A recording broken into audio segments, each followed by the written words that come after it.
Đã rất lâu rồi, chuyện kể có một cô gái dáy đem lòng yêu một chàng trai nùng. Cô gái dáy này đẹp đến mức là các bô lão trong làng không muốn cô lấy bất cứ ai ngoài những chàng trai trong bộ tộc của mình. Chính vì thế, nguy cơ một cuộc chiến giữa hai tộc dáy và nùng sẽ sớm xảy ra. Để ngăn cảnh đẫm máu và chiến tranh, đôi uyên ương này đã bị bắt ép phân ly. Tuy nhiên, họ đã trao cho nhau một lời hứa thầm kín rằng hàng năm họ sẽ tìm đến nhau và ở bên nhau trọn một ngày tại một khu làng hẻo lánh gần Khao Vai cho tới cuối cuộc đời của họ.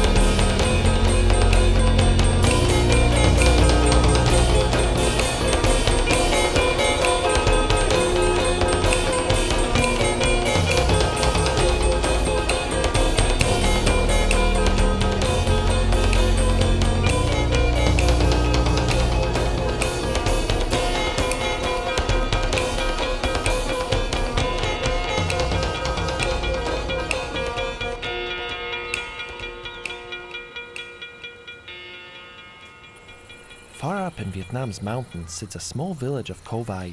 It is said that for a single day every year, people from the region gather in the village, leaving behind their families and seeking out their past lovers at an exotic love market, inspired by the Hmong legends reminiscent of Romeo and Juliet. With the event being largely unknown and shrouded in mystery, despite restrictions on foreign visitors to the region, I was determined to experience this happening and discover more about local life. My heart has always been a narrative film. I find reality too frustrating, but I couldn't resist, as this adventure had both. There was no budget and few resources, but I felt determined, and I had a dedicated skeleton crew. For this close-up of my production manager, I asked her to think of her first love. For this shot of my cameraman, I asked him to think of the local sausage we ate in the mountains. My Hmong translator had to be shown as a graphic. Despite the humor, there are some who may not appreciate her participation in the project. To reach our destination, we needed to take the bus to the mountain city of Ha Giang, then bike to a small town of Meo Vak, and from there take a rocky path to the village of Kovai. With my Belarusian Minsk loaded on the bus, we were ready to get on the road.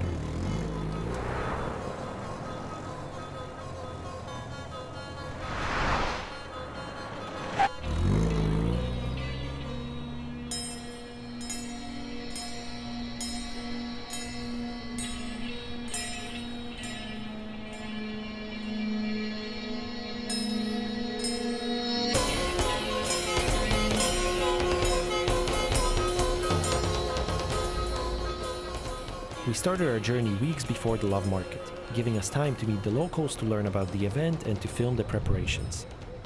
In the city, I met my local contact who arranged the extra bikes for our onwards trip. I came to the love market 4 years ago, and in that time it's very, very impressive because there are so many ethnic minority like Thuy, Nung, Giấy, and Hmong people. They come and drinking and eating and they singing together along the road in the market. You know, you can see some young couples. It's very, very colorful. Actually, that's good chance for the first for the young boys and young girls come and meeting each other and exactly express the sentiment. And the second reason, you know, for old people, exactly they were love before but cannot get married, right? And that's good chance for them come and sleep one night together. Our journey started weeks before the event. Our goal was simple: visit the region and find one real local couple whose love started at the love market, but couldn't be. A couple who only meets once a year for a night of nostalgia and passion. With legends so rich, initially this task seemed fairly easy. Not quite so. Story research prior to filming was challenging. Local politics largely lack transparency. People only speak their own rare languages. Education is often lacking. King or lowland Vietnamese people rarely understand the ethnic minorities. Consequently, facts differed depending on who I asked. Through my network, I connected with an academic expert knowledgeable on the region and the local people's lives.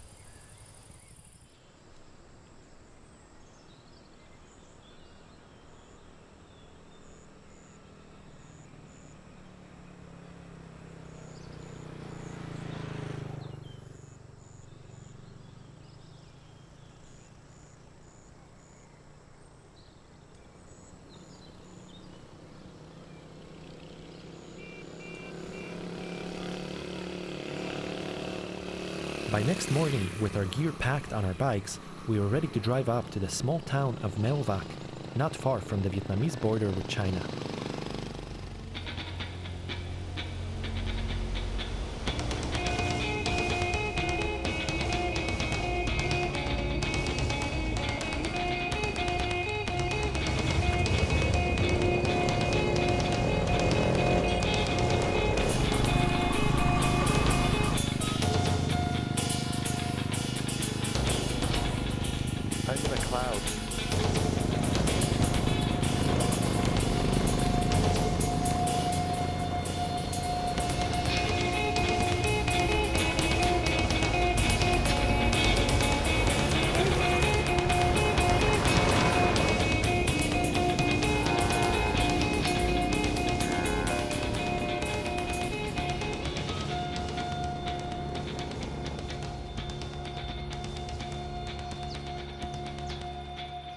The rain cleared up right in time for an afternoon break by the side of the road.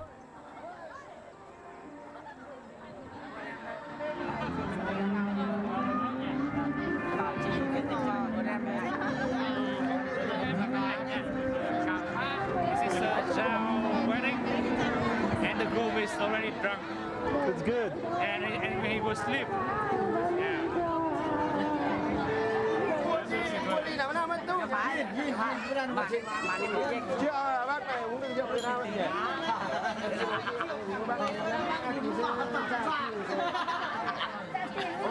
Okay, I don't want anymore. I don't want anymore.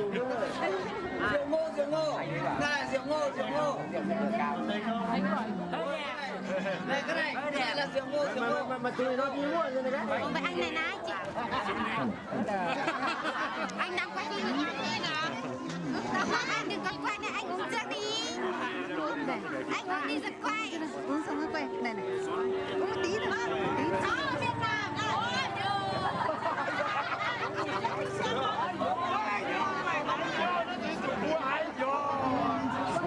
This lady over here is trying to invite me a drink.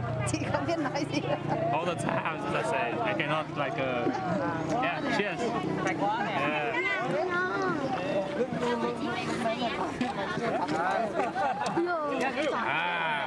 Uống rượu ngô ăn thắng cố.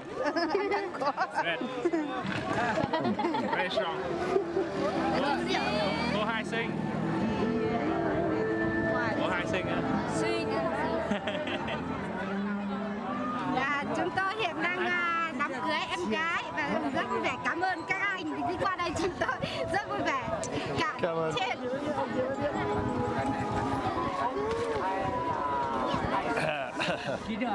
Cảm ơn nhiều. Chị Phương à? Chị ơi, cho em xin. Okay, enough. Let's get out of here before I'm drunk.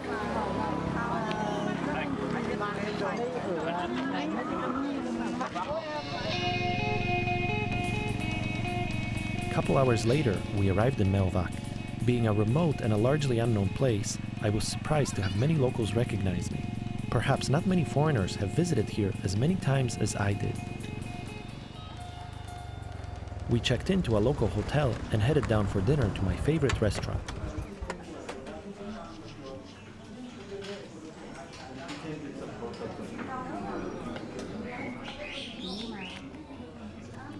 There we were greeted by the charismatic owner, who we came to call Madame Sausage.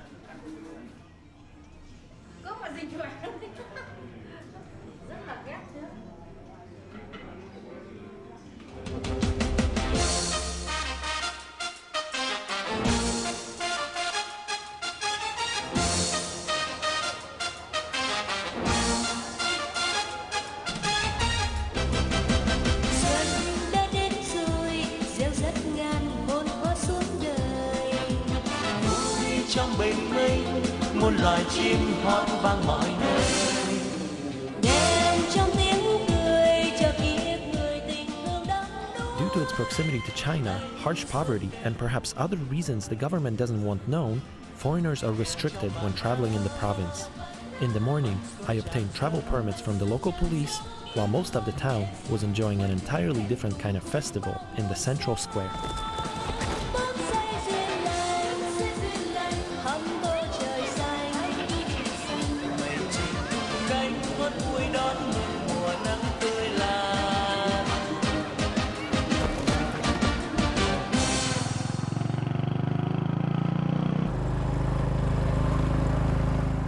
We're on the way to Kopeček and village, but right now we stopped to see the valley of Melva. Yes, gorgeous.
Then just as I got to Kopeček, this was the moment when my Soviet-era bike suddenly died.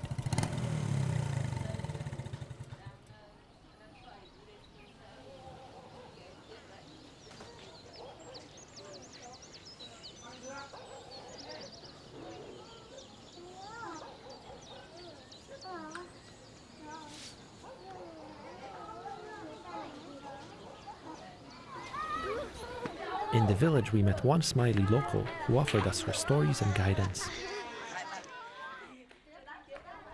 Chị ở Kopeček ạ, chị Tình chị bán hàng đấy. Chị cũng bán phở này, thịt gà, thịt lợn này. Với lại họ về cho họ ngủ cho riêng mình lấy một ít tiền. Có năm thì là nó người trẻ hơn, có năm thì nó già hơn một tí. Mỗi năm nó có liên tục về khác nữa, liên tục về ở trọ nhà mình nữa. Như mấy năm trước thì có liên tục về trọ nhà mình ngủ cả trên gác, không có chỗ ngủ thì ngủ cả trên gác nữa. Tới đây mình không được ngủ đâu, tới đây mình không được, họ đi qua hết rồi mình mới được đi chơi một lúc cả.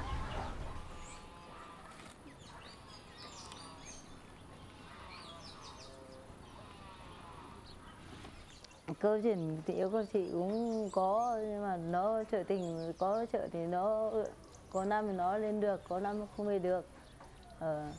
Nó về nó cũng vào nhà mình ăn cơm nói chuyện đàng hoàng ạ. Vâng, tốt đẹp ạ.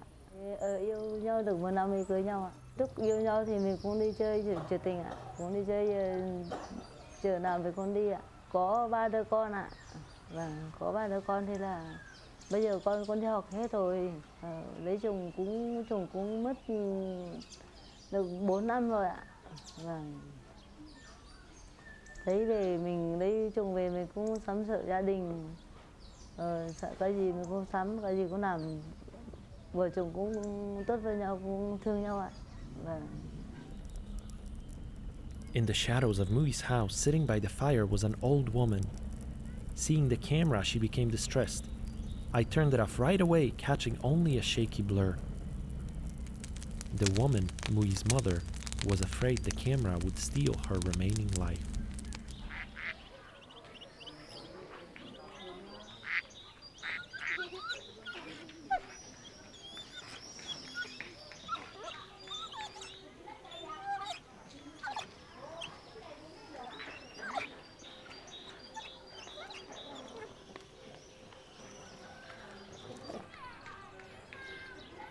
In the afternoon, a local handyman offered to fix my bike with a hammer. It quickly turned into a village-wide attraction.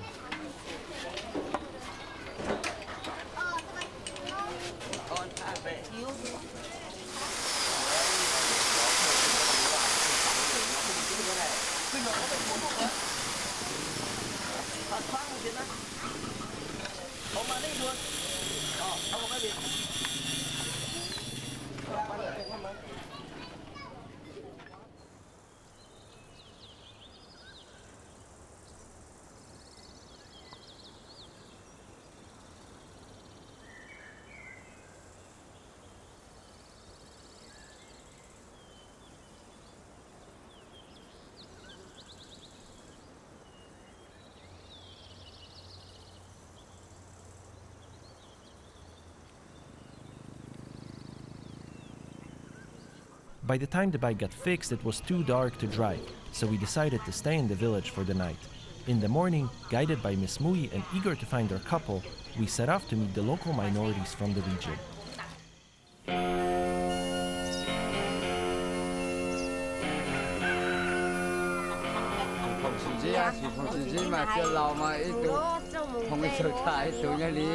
Một tháng mà ít tụ bỏ tụ rồng câu ít tụ rồng trò mày Chị chè, chị ít tụ thả phụ tụ chè.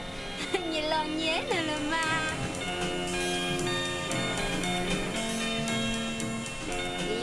Nhớ sống cái mà hãy ô mà mù đó, đảo đi mà mù đó, hãy đi mà tô đó.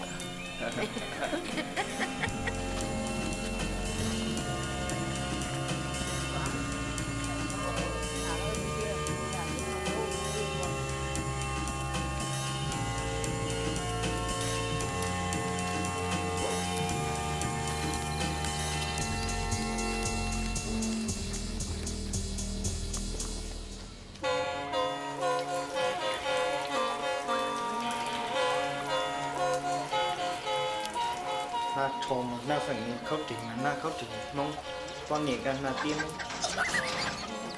mua na đồng thông đi đồng thông tiên đồng phùa đi na cho chùa thế na xe na tiên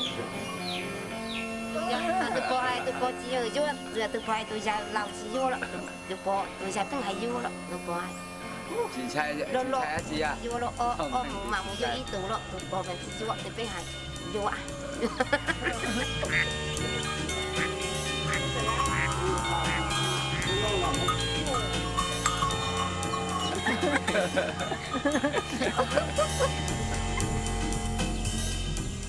dư đã có vai mong cuộc khơi mà mua cầu sông thuộc cầu gì sông nên cầu sông giờ lần này giờ chỉ có vấn đề này thầu mà tin nên mà gì phun chi tụ phân vấn đề thầu phòng cho cái tin nó trà cho lòng này phòng cho lòng này cho lòng này mà sẽ được bỏ tài mà ý dạ cứ nhẹ cứ tin này trà mà này có mà cho tôi thấy rồi đi mà lại cho tôi thấy luôn luôn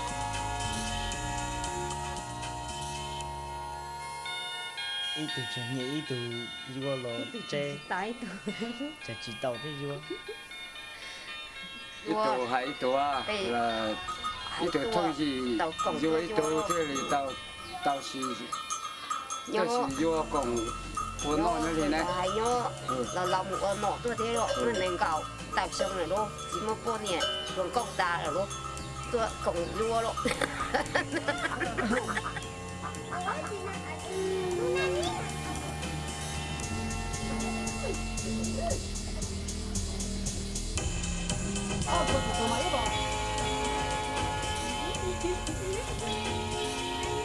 Bây giờ uống nước bé tại vì họ chơi ta uống thích cho một nửa ta vô cho một số nửa ta này những vô thì mình thích cho các cho con này đặt xe lại thích cho con này vô thì thích cho con này mà hại là tôi mà nhiều hại đó là họ cha té choอยู่con này một khi là tụi này. Interestingly enough, not one of the couples has actually met at the love market.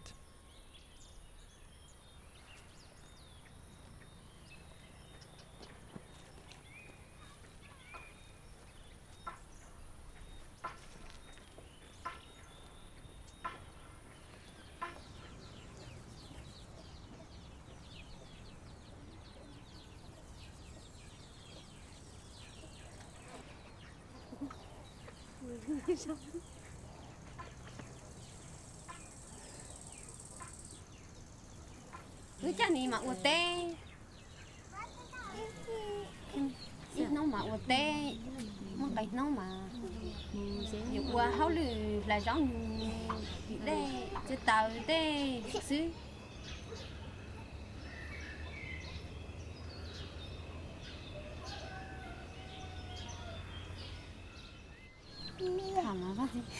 ít xong qua cho tàu cậu chiến nông gì chứ nó mà như khó dưới nhà chỉ một cha dù một cành rau một thờ dòng mà dù tụi mình tụi nó chỉ một chơi dòng mà chọn nhẹ đây mà nhiệt gì mà dù mùa là tao mới có nhiệt gì dù chọn chè đây nó chứ mua gì cái mùa bùa đấy bùa ta mà dù thế thì muốn bùa mùa ó tụi bùa đi mà cái dù tới tụi nhiều như mẹ đấy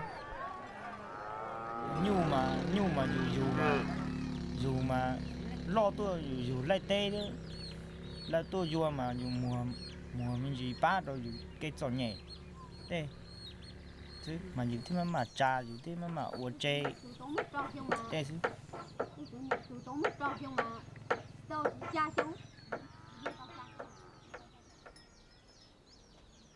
trong nồi giờ oli trà họ túa mò này chết tua mò thì tua ta trong bộ tiết tua ta rồi nhu ga thì tua đấy mình mò mình nhỏ mình chanh mình chỉ nó rau này chỉ chỉ nó rau này dùng cái tù này trong bộ mà chỉ nó khâu vậy bún chỉ nó dùng cái tù này xứ này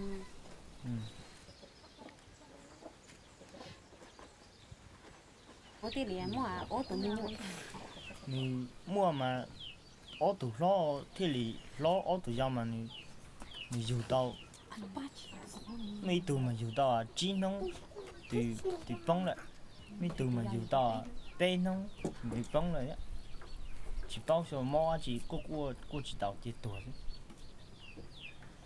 ô tụ nhiều bông là mà nhưng mua xeo nhưng cho bông là cái cho thằng thú mua xía thằng thú cho thế cô ha mi tụ ha mi bông ha tuổi tụ nhiều rồi kia ha bông tàn đòn thì chọn nhảy đã thì bùa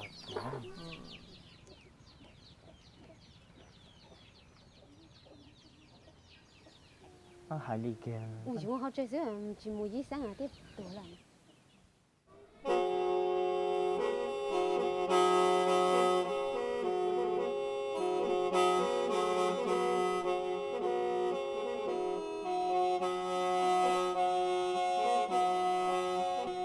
tây lu họ bầu mông nhớ trâu tết chờ nông màng kỳ tết rồi má gì rồi mua rồi đa rồi muôn ta ở đa bên nông bên muôn ta tua mù theo hải tàu chạy theo mùa tàu đa tàu cho tua nhị bê chứ hay thọ tàu cho canh lò bê chỉ tàu trả canh bê chứ chỉ bao uổng đa bê không chờ bê yêu trò con đi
Anh có 14 tuổi anh cứ đi đắm ma rồi. Trước khi bé thì bé cứ thâu ông cụ đua đi, ông cụ bỏ làm theo cái phương tục của người Mông thì cũng biết làm, nhưng mà có nghề mấy ông cứ biết làm, nhưng mà nó cuộc đời đi rồi, nó chết đi rồi.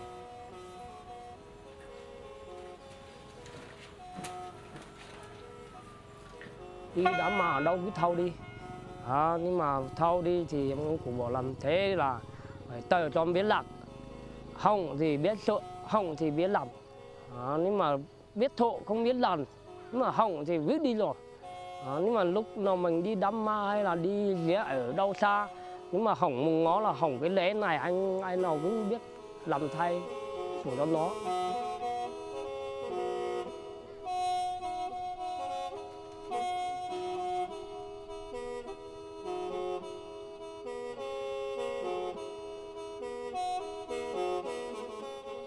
Cái này đi đám ma cứ đi chơi cái này, đám ma này hay là đi đổ giếng này, cứ đi nhưng mà ông có con cái nhiều, không phải ít đâu. Cười không? Hả? Đi đám cười không? Có Anh đã chứ. bao giờ chơi cái khen này ở chợ Tình chưa? Có nhiều mà, ở chỗ Tình thì năm nào cứ đi mà.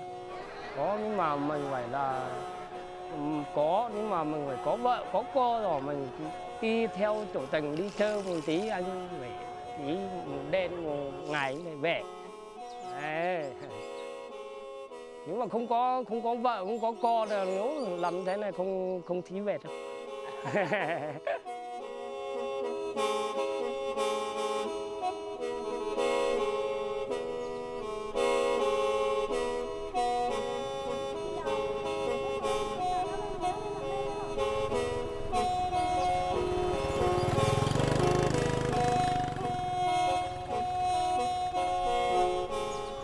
Lúc mà anh chơi cái khen này thì anh có nhiều cô gái thích không?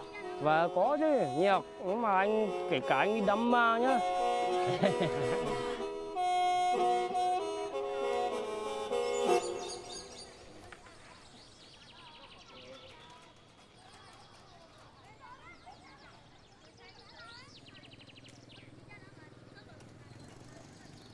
Still unable to find my story, I kept asking people about the history, roots, and legends of the love market tradition.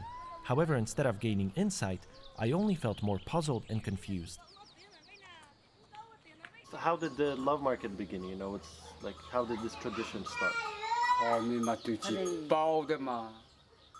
Câu chuyện đấy nó bắt đầu như thế nào và kết thúc như thế nào?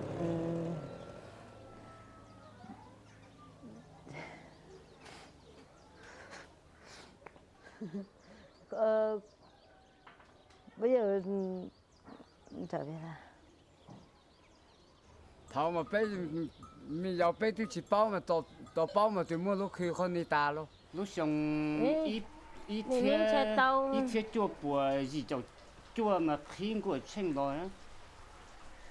Lúc có vậy. Not only were the origins of the love market unclear, but I also found that the Hmong language doesn't even have a word for love market. This led to even more confusion. Mu của khơi mà dù chơi dù tu hậu uống ní đây dù tên mu Thật khơi mà xí mu ok tụi ta tụi mà mu vô ta nó thổi mũi kề mũi mù sữa mua uống người ta vô máy vô mẹ khốn người ta tàu cho mình tới mình nhổ đây. Giờ chỉ dụ uống ní mà dù tụi chỉ mu thế. Thế tức là ở quanh khu vực này là mình không biết có một câu chuyện cụ thể nào của nhà nào. có thể ở trong làng xóm đây không có, mà chỉ có ở xóm khác thôi thôi.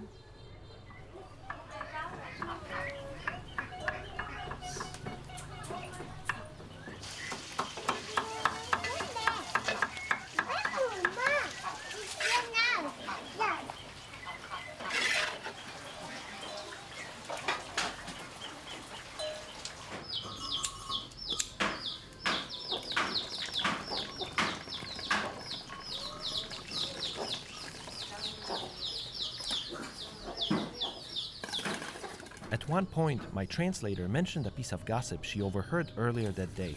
Apparently, many locals wouldn't even know the legends if it wasn't for government-distributed flyers. We then tracked down a lady who I hoped could tell us more. là nị tôi sau chuyện ta hậu tôi khi cổ tây tụ nị bao ta mà nị bao sủa bao nhận thì tây tụ nị chỉ bao mà nị gà cá nị tôi không gà lạ chả nị tây tụ bao mà là khi lấy cho biên tới lấy sau cho họ về khi có dù bao ấy dù ở trái liên tới là lấy chỉ khi đâu dù bao khi cổ là sau khi cổ nị thằng đàn đây nhớ lý mộ tụ tung xài lúa xí lúa nhớ lý mà nị sẽ tiệt tổ cá nhớ nị từ rắn đây từ lúa gạo lúa đầu xí lúa mà lúa chặt tăng khao vai mà sợ đã tôi xí lúa cả lúa chặt tăng chó nọ lấy mua chó nọ lấy mua đèn tới ra trâu dù chỉ giờ được cho công an xã là chỉ giờ cho chú sĩ là cho linh tiền mua trâu giờ là nọ mà là tiếng tàu ra u tôi bố trâu không sẻ mà giờ thấy lúc chặt tăng những gì mà tại lúc sẻ cái cho nó đã sẻ nhưng mà能够trâu mà từ một sáu lúc khứ nhưng mà là tôi phải ít tuổi ít đại nữa nên ít ta chỉ do cái chó nọ họ sẻ nó chỉ do ý là từ chú sĩ là chỉ cho thôn mà giờ là chú sĩ thế là mi sư họ sẻ những gì mà là tôi phải bố trò cho xem mình Every time. I was beginning to feel that I am seeking the wrong story. The question in my head was whether the government genuinely wants to promote a tradition or whether there's a bigger conspiracy here. This made me think of another legend from the region. Wondering if I'd find a connection, the following day we headed up to the village of Safin, where the old royal Hmong family residence is located.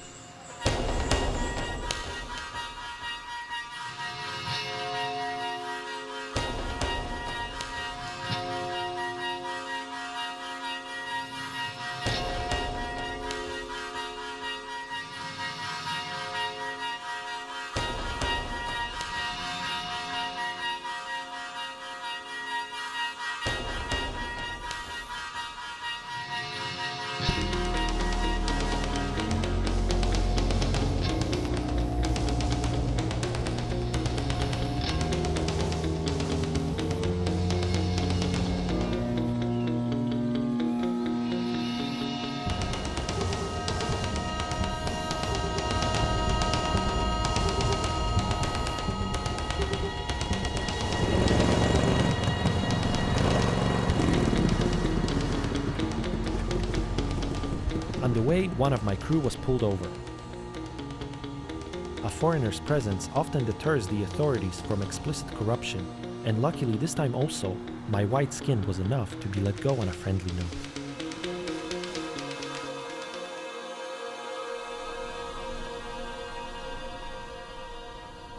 The royal family hasn't lived in Safin for decades, and nowadays their house only serves as a tourist attraction. Still, with barely any tourism in the region, few people ever visit.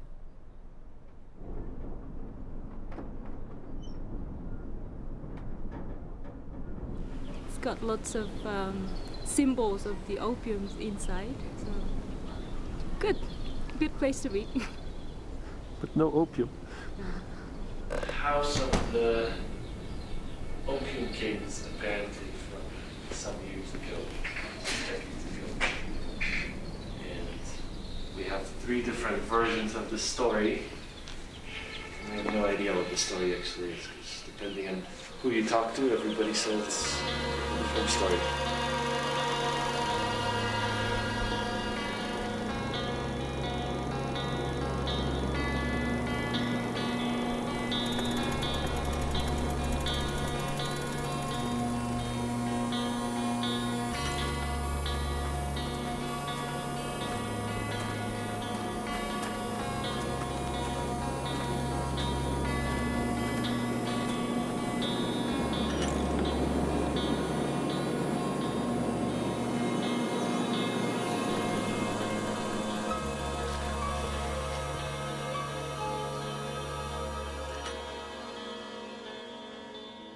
Ông cụ Vương này tên là Vương Chính Đức ạ.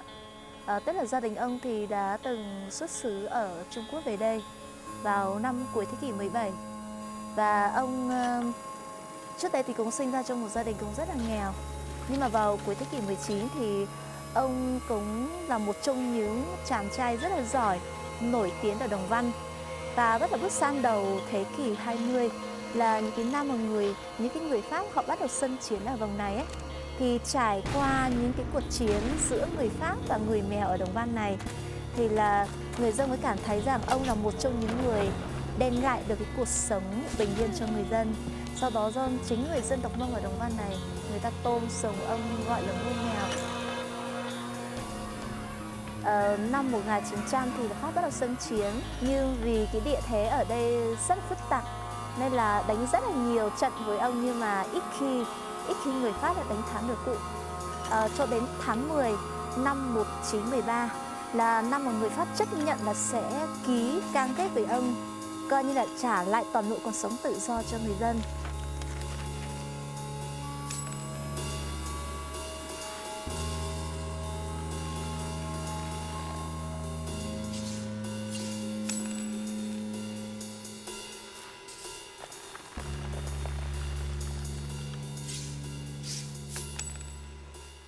Tức là nói về thuốc phiện thì nó là một trong cái nguồn thu nhập duy nhất của người dân ở Đồng Văn.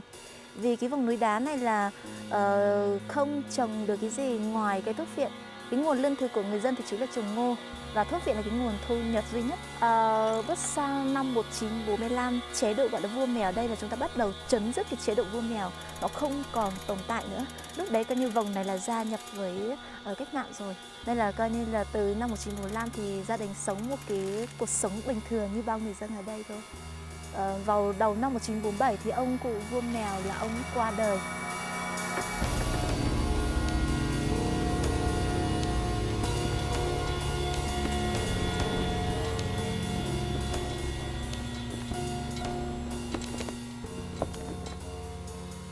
Nhưng nói về ông Vương Chí Đức là ông có 3 người vợ.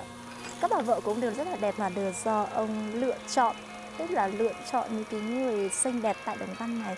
Đối với người Mông thì người ta mới có những cái tục gọi là cướp vợ rồi là kéo vợ, nhưng mà đối với ông cụ thì là do ông ông thấy tức là có người nào đẹp, rồi ông không thấy thích thì là ông sẽ phải cưới người đó làm vợ.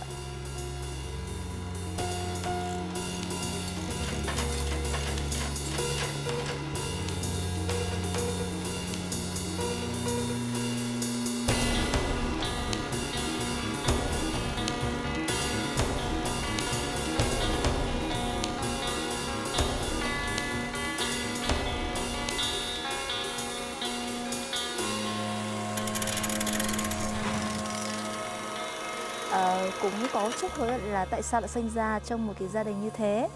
Trong những quá trình khoảng những cái năm 60 trở lại, trong quá trình đó thì là vì là cũng trong một cái chính sách đổi mới nên là họ cũng còn nói là thuộc một trong những cái gia đình là thuộc con cháu nhà dạng như được xét là nhà tư bản, nhà địa chủ thời bấy giờ ấy, mà tại sao lại không được đi học, mà tất cả các công tác ở trong xã là coi như cả gia đình họ vẫn không được tham gia.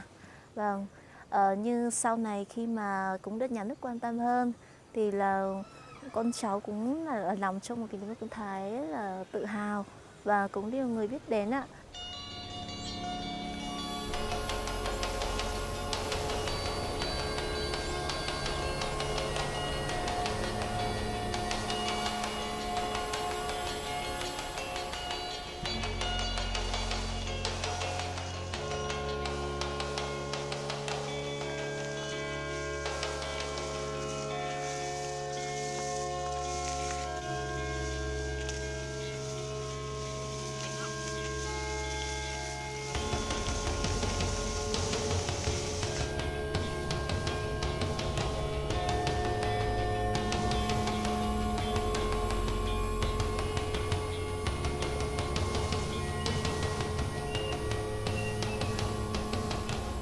We were walking up this road to a small village by the roadside to give out some donations. We went into this house. The lady invited us in for some tea. We did an impromptu interview then, but then Matt wanted to have a more professional interview. So that's what they're doing right now.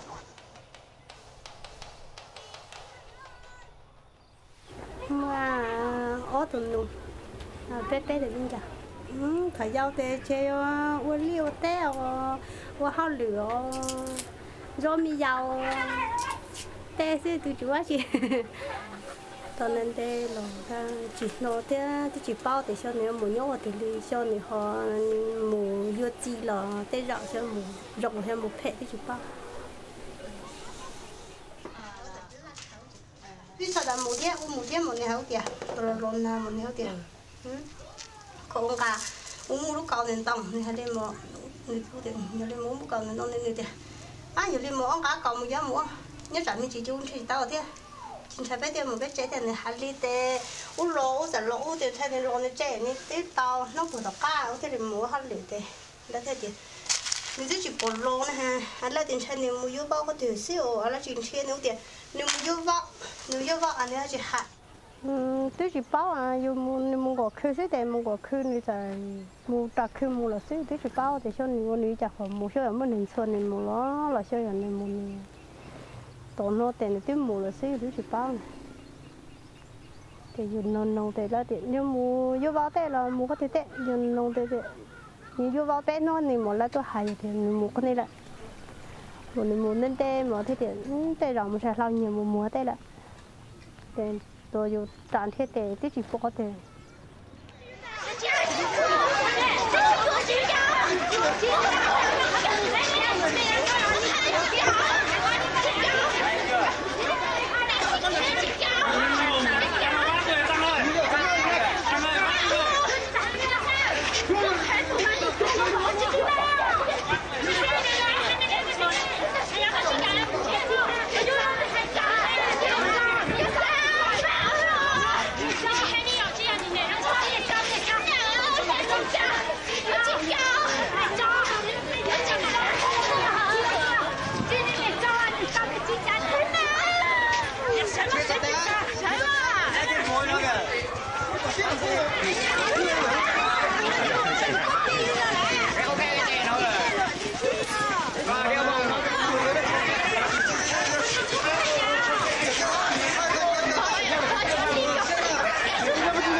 có mua từ nè lúa nì dâu có rồi nì dâu rồi ở mấy tụi một tờ chỉ xong đó lúc sáng giờ này nữa rồi ai có mua từ nè rồi ít từ sỉ nhó mi từ cu nó mong thế cả thọ thay một cái nói nhiều mà chỉ nó kia thật ra nó mong gì nó chỉ thọ thay một nếu mấy tụi mình nhiều mà nì chỉ lộ mà mấy tụi mình nhiều là mà nì thế liệt liệt nhiều lên mà yêu cổ một số nè lúc của số tệ một y nè nông che điều không một cái nè nhỏ học che cái xe nè chỉ quá chị ở hơn lửa đã cho nên đã tệ là mù để là nhỏ học che một sự mình nhựa tệ dù tệ dù chỉ có đồ sữa tệ dù thải dù đồ nó xíu dạ dù mù tệ dù chân đầu dù tôi thả nó xíu là cho nên tệ dù chỉ có là cho nên lâu này em đi nhờ từ xưa em đi cu ý là đi cu nó cá nhau trong thiên chỉ mua đó chỉ thiên lấy cho lấy chịu phải trong này cả lấy cho số này lấy chịu phải trong này đi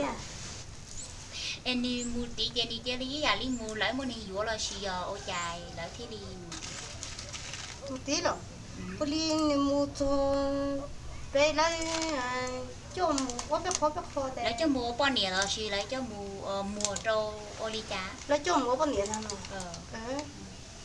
nè hậu tiệt cậu đó mua chia là dù tàu ốp thùng bò lo ha nè mất tuần nó cậu mua chia mới sinh sâu thế nè tụi mình nó cậu mua cho nên mua tiểu chỉ sinh thế trật trạo tiểu chỉ mua thảo tiểu mà mua nên nhiều tiền tiểu nè để tuần này là tuần chia chế làm tàu thế mua nên mua mà nè thẻ nó chia chế thế nên tiền tao xong mình hiểu được cổ đó mình muốn chuyện mà bây giờ đó mới tụi mình nhỏ đó dù đấy tụi mình nhỏ dù tụi mình thay thế xí để chơi sau đó mới mưa đó rồi xưa cháu để khu tệ mua tệ chỉ tao tệ khu tệ đó tôi ra tiền nếu tiếp tôi này bé là nếu tiếp tôi này bé là người ta chỉ bỏ thế người ta hay đi để giờ chân đi để giờ chỉ bỏ cái nó có nhà chả chỉ một sao thật thì chú mà tôi để nó chết tàn thọ tôi muốn nó tàn này nó chết tàn thì cho tự đi cho chỉ bỏ giờ chỉ nó một tàu như mình tới tàu từ cho chỉ bỏ ra chiếc sòng đấy chỉ bỏ ra chiếc sòng mình nhưng mà chỉ nó được không đó ý à xin gọi đi nhớ tôi nói nên nó na em bố mới à lấy cho này là lấy nhiều mi nhọn xài xí lấy là xin lấy nhiều mi ở tu cho nè bỏ lâu tí tí xí à nên là nhiều tu thế theo nhiều tu thế mà là đây số là này nhớ đây mình chỉ chia là nhiều số tao giờ ít số thì chia đây một là nhiều tao cho nhiều tu thế cho nên một là nhiều cái nhiều tao do lo cho con nhiều mua cậu lo chỉ sợ chỉ đòi sau thế cho mình xài lên là cái gì tao chai hồ mất lo mà chai lo thế giờ mua hai lựu tê là giờ tuyến chai giờ lọt chê tê giờ tiền cho này mua gió tê này mua người ta lại giờ hát chân chai lấy cho này mua gió người ta hát lọt tê giờ mua hai lựu tê giờ tuyến chai nhá chai chỉ nhớ làm xua giờ mua trong cu tê à giờ anh chai nhá chỉ cho mình họ lọt uất phe đó giờ mua hai lựu tê giờ ít tuổi chứ không uất phe đấy rồi tuh gài là đồ xí tuh như thế là gài là phí xí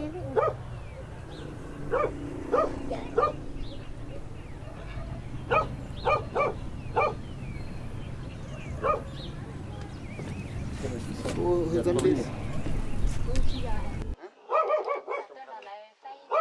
có nhau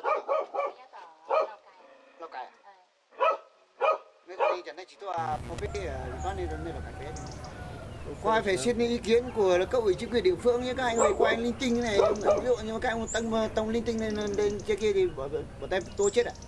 Vâng, tình cờ nó đang đi trên đường gặp ở đâu anh phải đi anh phải xin chủ trương của cấp ủy chính quyền địa phương cho nên người quay chứ đang đi trên từ đi về Đồng Văn thì trên đường thì gặp cái chị này thì xin phép vào hỏi một tí. Muốn làm cái chương trình thì phải xin ý kiến của các ủy chính quyền địa phương như các anh từ cái tự nhiên thế này. This place took it down. That I'm really sorry. You know, I didn't know, and we will go now. Đây có thể cho nên là một tổng lên mạng thì phần lại đây thì cũng là của đây của đây là thu phí chứ giờ. Bao giờ mà thì Can you keep rolling on this, please? cái mùa bị tiện thời xã ý à lấy tiền lấy xã tua trả rồi thì cho nó cho anh ý à đi lấy nhau rồi lại tiền mua cho tí này ý à đi trong khu tê thì Không phải trình bày cái gì cả, không phải trình bày cái gì hết. Này chỉ thốt thẳng thắn tao mình chỉ biết cho đây một hoa lửa đấy. Này lọ này chỉ thốt bé này là uốn này chỉ tao đấy. Just wait. So what's he say? Is it? Có những món à? He say cuối giờ món cần à? Có những món có một trình thì chỉ món. Bố sửa xong. Tin cho tỏ nhà nghỉ lại. Này cứ đốt nhà nghỉ được. Tiếp tôi tỏ khâu vai tỏ miêu vàng.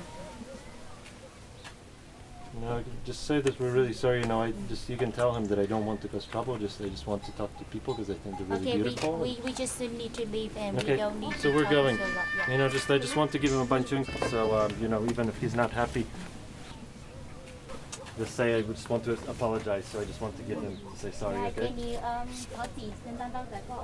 We bring this from Hanoi. So. Không phải để tôi gọi con check my number again. Không tôi lập biên bản đấy nhá. Tôi gọi con lận đấy. Và làm đây làm linh tinh. Just give it to the lady. Just give it to the lady. Yeah, give it to the kid. Có mấy thằng tay nó ở đâu về nó quay phim linh tinh ở trên. Let's go quickly. Yeah, we just. Pack up. Let's go before anybody else gets. Can you pick that up, please? All right, we gotta go quick. Yeah.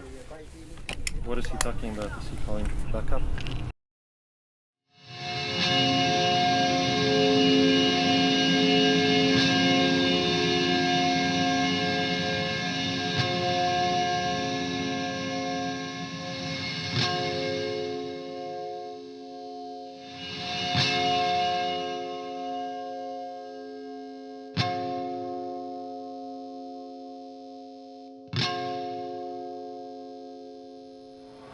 So we had a little run-in with the cops, and they kind of killed one of the interviews. It stressed everybody out, and we're taking a break for coffee, and we're trying to see if some of our crew are gonna stay or are gonna leave the project, and it's really gonna affect the rest of the film. So.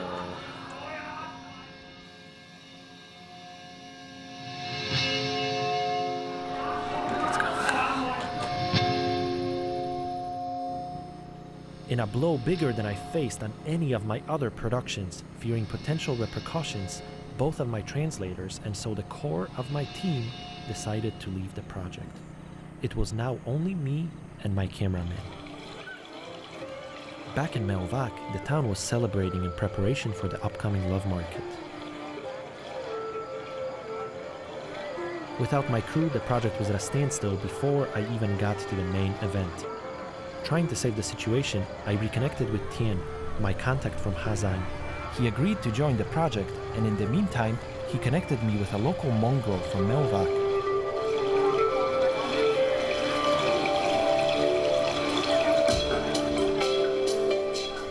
In a complete coincidence, she happened to be one of the performers I was watching on stage.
Ngay từ khi bé thì em cũng đã tham gia văn nghệ rất là nhiều, và đấy cũng là một đam mê và một sở thích của em. Và cho đến bây giờ thì em cũng rất thích tham gia, bởi vì là mỗi một đợt tham gia thì mình có thể có nghĩa là mình góp một chút phần nào để giới thiệu về nét văn hóa của địa phương mình. Chào mừng khách đến với lễ hội chợ tình Kopeček thì bọn em diễn rất là nhiều bài. Nó có liên quan đến dân tộc của địa phương em, nó liên quan đến dân tộc Hmong và dân tộc Lolo. Dân tộc Lolo ở đây thì bọn em diễn thì là nó thuộc dạng như kiểu là mình diễn lại một cái buổi sinh hoạt của người dân mình này. Còn dân tộc Mông thì bọn em chỉ diễn lại những cái cảnh như là múa khen này, hát đối của dân tộc Mông.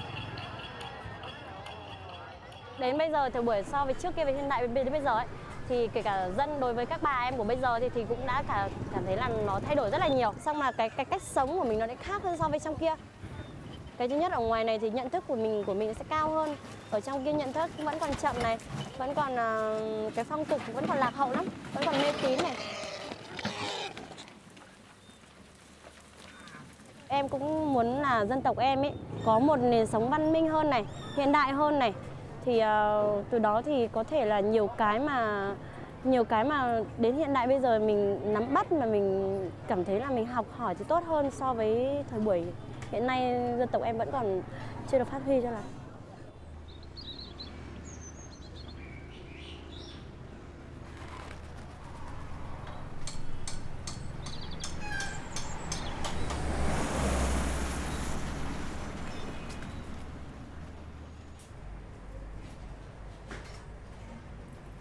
So if she meets some really handsome boy tomorrow at the love market, and the boy wants to spend only one night with her and not tell her boyfriend, would she do it or not? Ông hỏi là nếu mà ngày mai em đi gặp thằng đẹp trai ấy mà nó tán tỉnh em mà thì mà bạn trai em không biết thì em sẽ làm nào? Tán lại luôn. She agree. She agree. Awesome.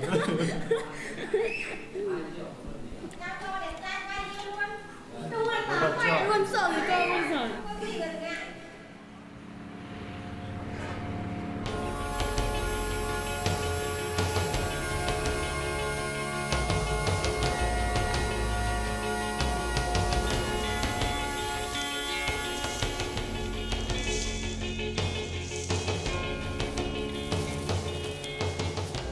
Even with Tien nearby, the lack of a Hmong translator forced me to shoot some of the remaining scenes in silence.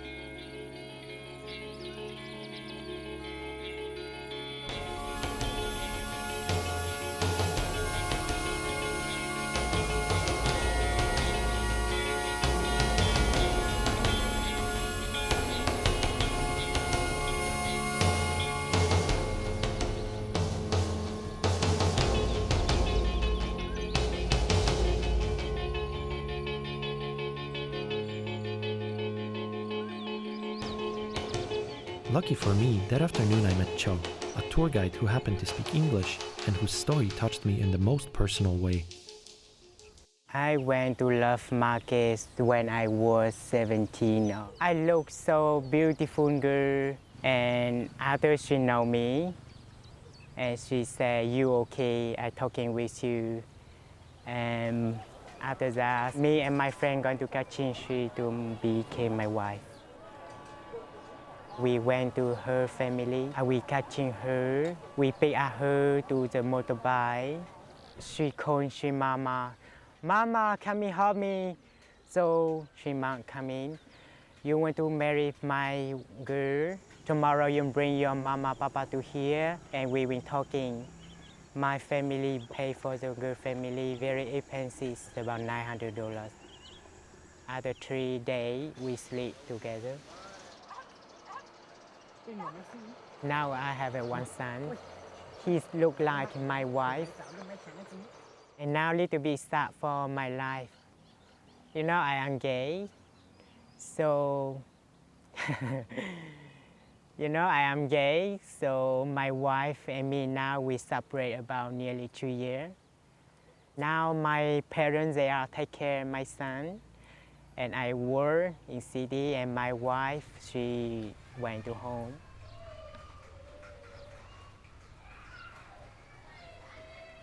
And about 3 months ago, my parents, they know I am gay. So my mom, she cried. She cried every time. She said, "You are minority, you are from minority. I never see any minority boy like boy." And she said, "You're going to the hospital?" And I say, "Why I'm going there? I no sick. I never sick. I'm very strong. I eat a lot. I trekking everywhere." And my mom say, "You will like good. You will be better." And she bring my grandmother to my house. She told me, "My grandson, you are very friendly, you are very nice. You have a problem, your family." So I say, "My grandmother, I like boy, so I can't go into hospital." After that, she said, "I have a traditional medicine, and you drink 1 month, you will feeling better. You will strong man."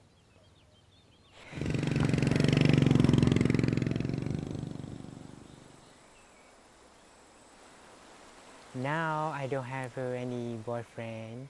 I work every day, work.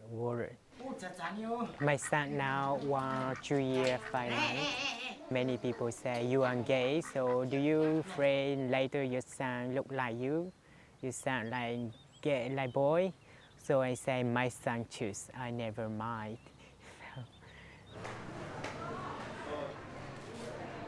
Few days ago, I read one paper. They are read. Vietnam is so developing, is so opening, and why we don't open for gay marriage? very happily 2014 government Vietnam, they have a paper for gay marriage.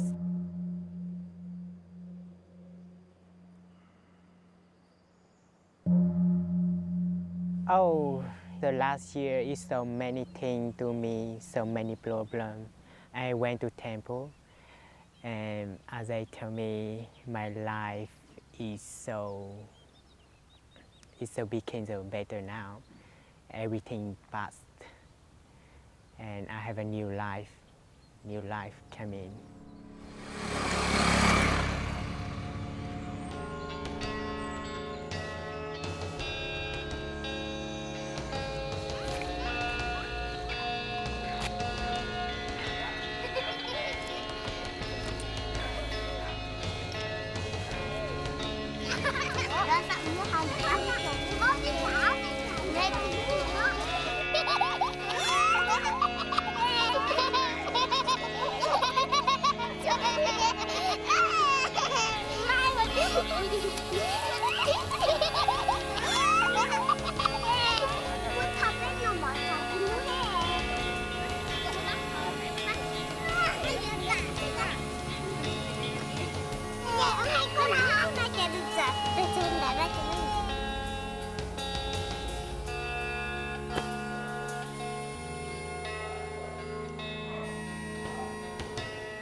Back in Melvac, I found out that all the hotels were overbooked and all the prices tripled ahead of the love market.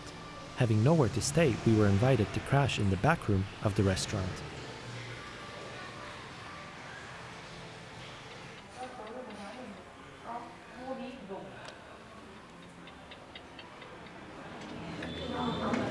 Awkward in front of the camera. In the front, the staff was preparing traditional cakes enjoyed during festive times.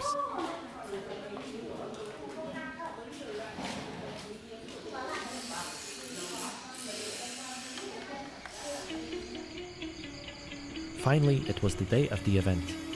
In the morning, I visited the Melvac Sunday market, where once a week, people from villages kilometers away come together to trade food, animals, and essential supplies.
Hoping to somehow ease the hardship of at least one local family, I asked my old friends to meet me at the market.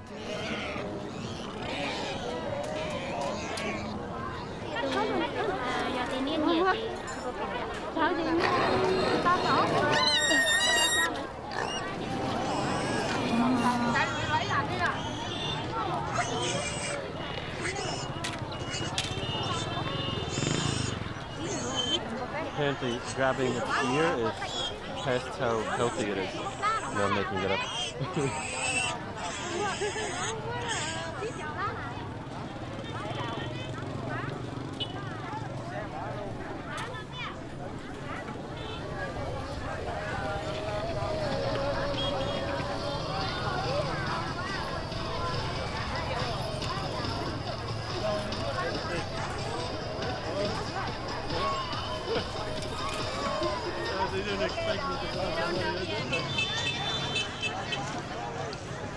I left the couple with a pig and a bag of rice. Finally, it was time to head to the love market.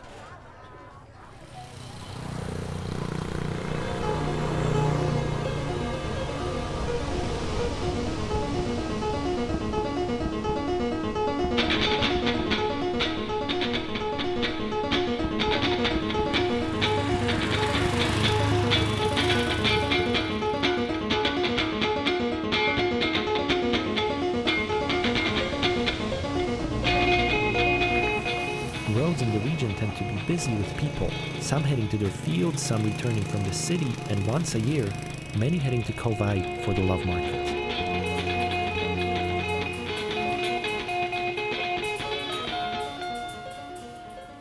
Despite the vibrant colors, most people face long and exhausting treks every day.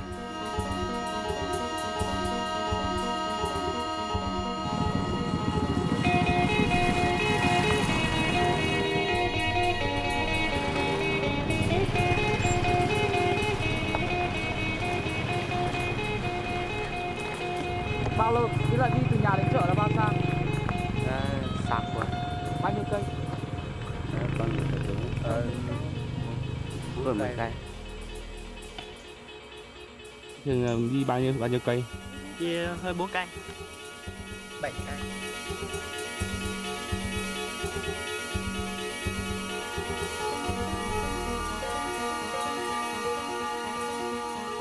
Trên đường đi khoảng 1 tiếng. Thường là bắt đầu đi đến chợ lúc mấy giờ? Để lúc 6 giờ đi. 6 giờ đi, khoảng mấy giờ đến chợ? Để 9 giờ.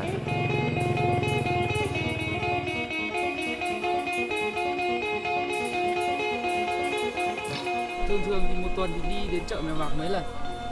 Một tuần á? Vâng. Một tuần đi 2 lần rồi.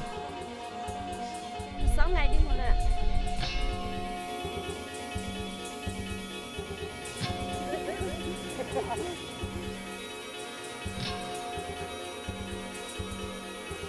Đi thế thì có mệt không?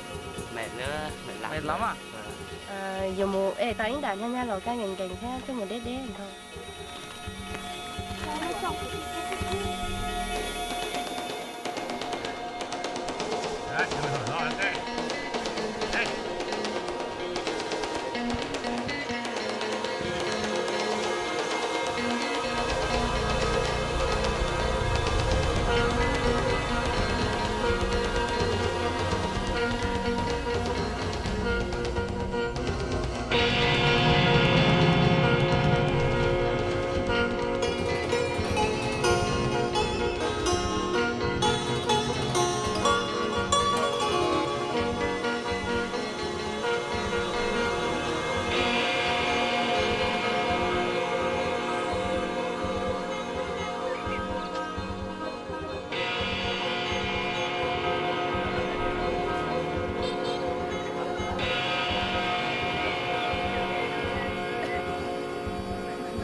Again, without a Hmong translator, shooting was challenging. However, the biggest challenge to filming was that ironically, there seemed to be no couples anywhere. Instead, I could not get away from the crowds of King tourists, and at times, it seemed like I was the biggest attraction of the event.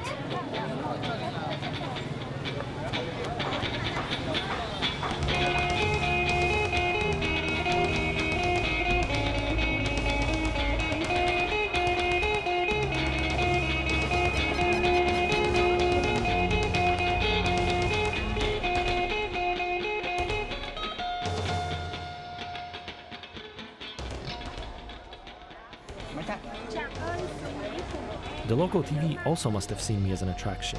They pushed everyone aside, pointed their microphones at me, and not knowing English, they just motioned for me to speak.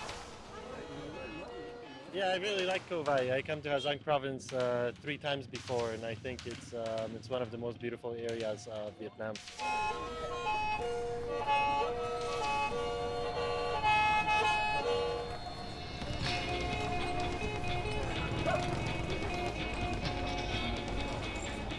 After my interview, we stopped by Mui's house, which for the occasion has turned into a restaurant.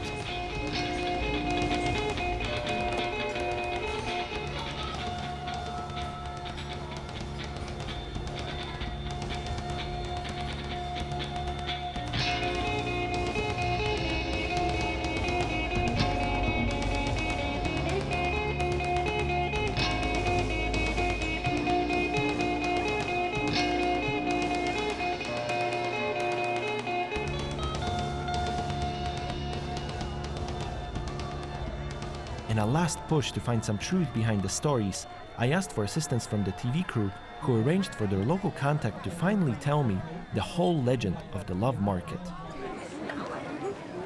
Thưa quý vị, quý khách, truyền thuyết ngày xưa kể lại rằng chợ tình Khâu Vai bắt đầu từ một câu chuyện rất là yêu thích của người dân Khâu Vai. Có một chàng trai người Nùng và một cô gái người Giấy là con tộc trưởng của hai tộc. Vì trước kia là hai tộc không cho các người dân của trong tộc mình không được lấy người của gia tộc khác. Thế nên hai gia đình đã cấm không cho chàng trai người Nùng và cô gái người Giấy đến với nhau.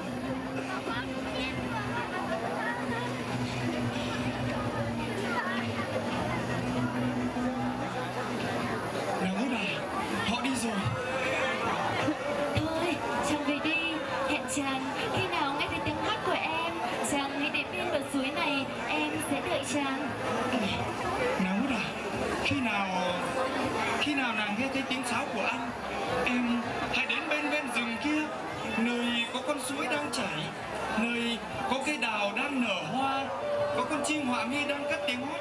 Anh sẽ gặp em. Và chàng trai người Nùng và cô gái người Giấy vẫn quấn quýt với nhau.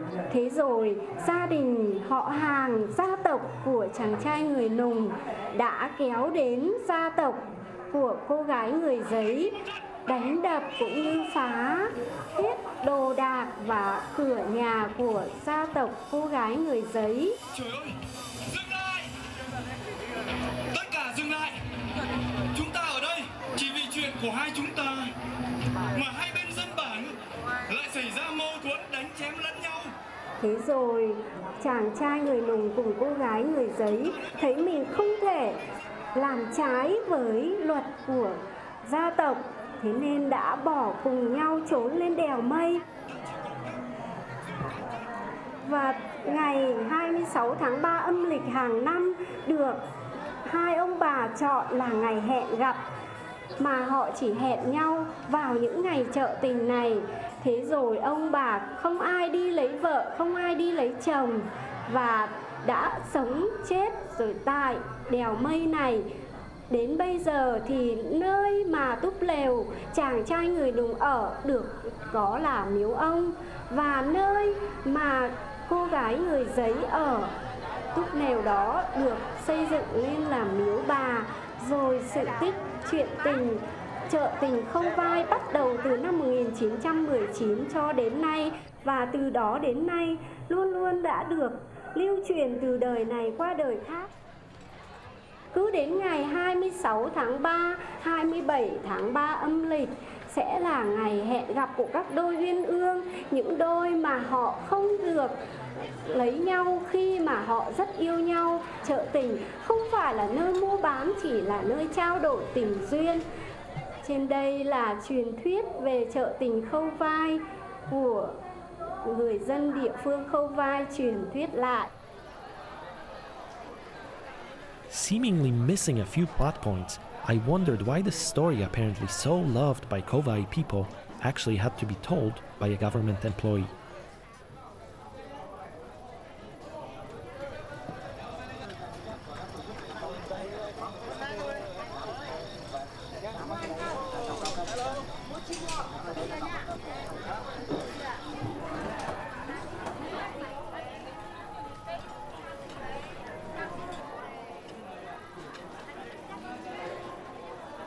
Despite the festive mood, there still seemed to be few, if any, couples around. Adding to my disappointment was Tien, for whom the typical pressures of filmmaking turned out to be too much. Hello, hôm nay đi chợ tình tìm được người yêu chưa? Không. And everybody else? Không ai tìm được người yêu à? Không. Chưa không. Nếu mà đi đến chợ tình mà tìm người yêu thì muốn tìm cô gái như thế nào? Không. Nghĩa là muốn tìm cô gái như nào, xinh hay là như nào hay như nào? Không thấy đâu. Không thấy, nhưng mà giả dụ nếu mà muốn kiếm cô gái như thế nào? Chắc không biết đâu. Bây giờ ví dụ như là đi nếu mà có lấy vợ thì thích người như thế nào, chẳng hạn như thế.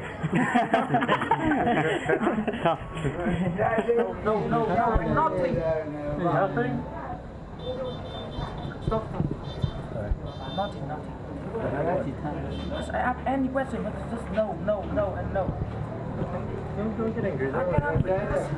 I'm not very comfortable, you know. I can kill everyone right now. They don't want to answer anything because this guy, you know, he talks something. I had 4 of my questions, but it's no.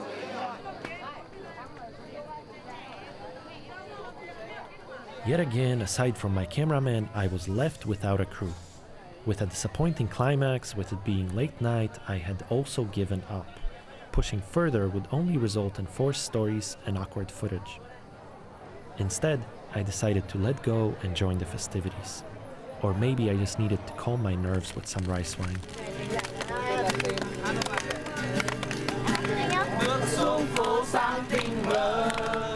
Dạo qua góc công viên thấy bao điều người chào bình minh đang đến cụ già tầm dưỡng sinh sao trong tâm ta thấy bình yên một Hà Nội rất thân quen mặt trời hồng rạng rỡ phố xa bóng hình đông hơn dòng người vội vã lên những chiếc xe dài lên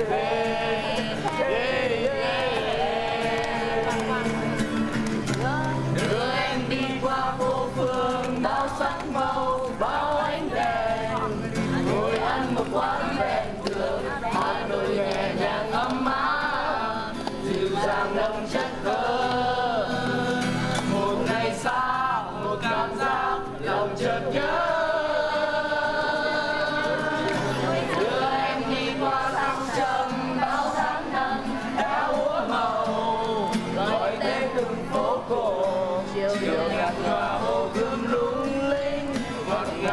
Sữa thơm ngoài mùa thu về thật lâu để ta biết đông ta.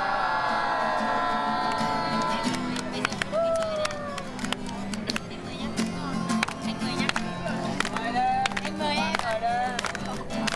Mày ơi, em không gì em cao. Nhưng mà em không gì anh chẳng gì cái gì nữa.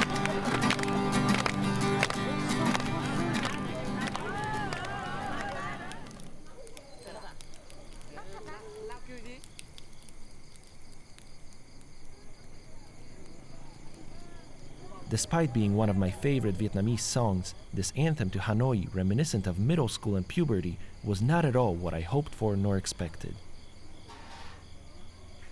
With it being nearly sunrise, instead of heading home, most people crashed where they could.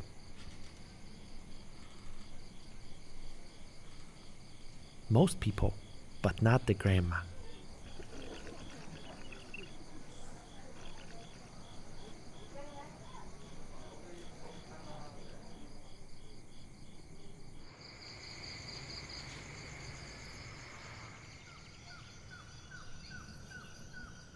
When I first came here to their house, I remember she was scared of me and my camera. I just want to ask her why. Okay. Nè bỏ. Thảo cái cháu lúc thì tòn tê ná giờ. Nuôi nữ tuổi giàu na có bộ chuyện cho tao nữa nè. Tụi nó. Nữ cho bà, cho bà. Thế nếu lúc rồi ui chị bóc đi. Có chị bóc ấy con trai rồi. Chính trai. Ôi cha con trai nè. Chính trai này. Cái chính trai. Ui bóc rồi mà. Bóc nếu lúc rồi mà. Ta chỉ thầu y con nếu mua thì lúc máy tôi coi con trai nó đi. Thầu tê mà ui xài thế. Ôi cha con trai nè. Chị tao bỏ ý dầu mà xài. Ồ chị tao bỏ ý rồi. Nếu bỏ mà ui xin xài.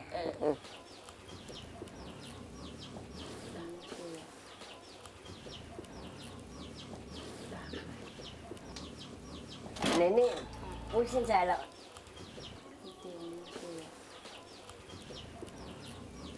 Tell her that even she's quite old, but when I look at her, I think she looks very happy and very friendly. Ask her, how can I live like so old and be happy in my life? Như này, tôi đây là từ rồi đây thì có tí lâu cái gì như sai có chỉ rồi lùa thì giờ bị đi nhà có thiên nhớ tao lâu gọi linh đời nè. Cái gì? Yêu trong con này chả mà gì? Tụi mỏ dao phun nữa, đã chỉ phun nữa, bỏ cô mỏ lâu say phun nữa nó. Thế nhà thấy tao lâu à? Dạ.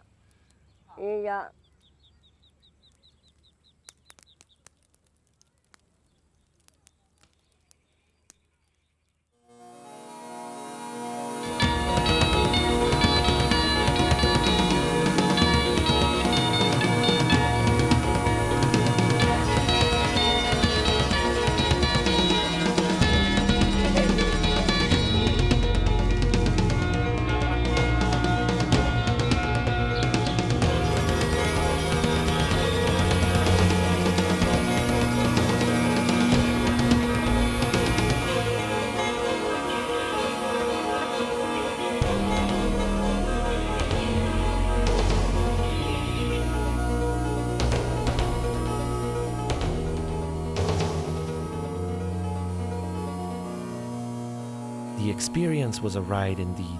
Maybe the tradition is lost and replaced by tourism. Maybe it was never real. What is real are the people, their lives, even if painful, much more fascinating than the legends told.